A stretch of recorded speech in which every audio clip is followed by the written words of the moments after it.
traumatic experiences is that 2 years later, a room full of my mom's friends can have a great laugh about him. Flashback to when I was 10 years old. Back then, I was a very shy, quiet, and sensitive person. I was terrified of getting in trouble. I lived, and still do actually, in the eastern part of Indian Peaks, which is a small neighborhood in Lafayette. And my Indian Peaks people out there know that I can see the Indian Peaks golf course, this big golf course, from my bedroom window. So there's the eastern Indian Peaks, and then there's the western Indian Peaks. And 95th Street cuts them cleanly in half. And underneath 95th Street, there's this underpass. So like golfers and people and golf carts can get through to one part of the golf course from the other. But what me and my friends like to do with this underpass is we have what we called underpass parties, where we bring our music. We still use boom boxes back then, some food, our skateboards and scooters, and just, kind of hang out. Flash forward to Easter Sunday. My mom and her friends were having a party at our house, and my friends, some of my mom's friends' kids, and I were having an underpass party. I'd say there were about 10 kids there. Partway through it, 3 of them, who had a bit of a reputation as being troublemakers, decided it'd be a brilliant idea to go onto the golf course and make lots of noise and be very disruptive. This is despite the fact that I vigorously told them it was against the rules.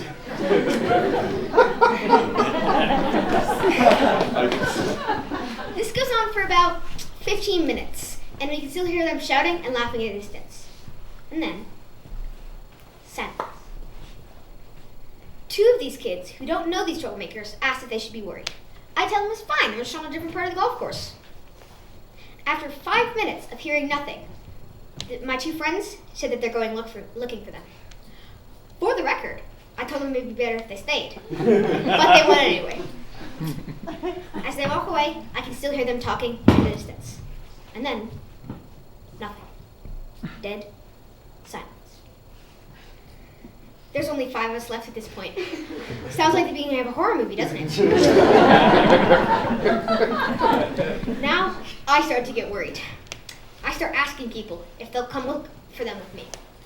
After receiving a few no's, I bravely decide to explore the unknown, alone. After venturing onto the golf course for a few minutes, I see 2 specks in the distance. As they gradually get larger, I realize it's my 2 friends. When we meet up, they tell me that the troublemakers circled around the golf course and went back to my house. Frankly, I'm annoyed. First of all, they left without telling us. And second of all, I don't want to be on the golf course when I'm not supposed to be. I start stomping back to the house to give them a piece of my mind. We round a bend on the path, and then we see it. A golf cart speeding towards us, as fast as a golf cart can go. Everything goes into slow motion. There's 2 thoughts going through my head. Either they're really late for a tea time, or they're trying to mow us down. I start to jump out of the way of the golf cart, and then it stops, 3 inches in front of us. A beat-faced old man jumps out of the golf cart. You! Me? You! Get in the golf cart! We're scared shitless.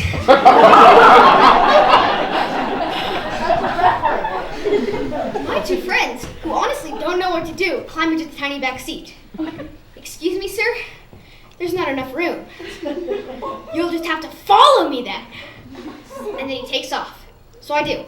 I follow him. I start jogging behind the golf cart.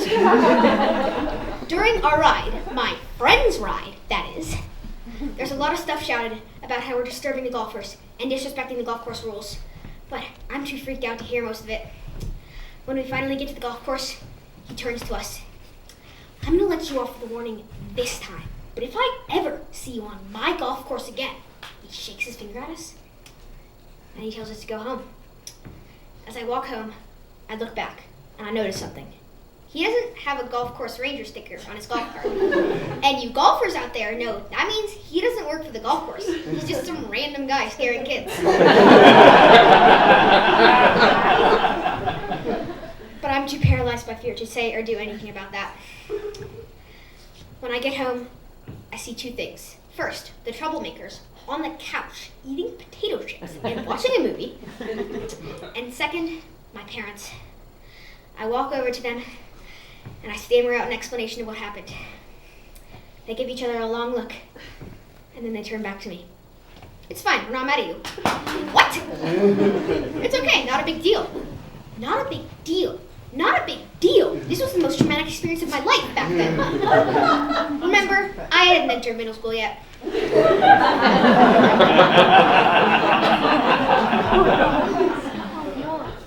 So the moral of the story is, don't get into golf carts driven by strange men. Thank you.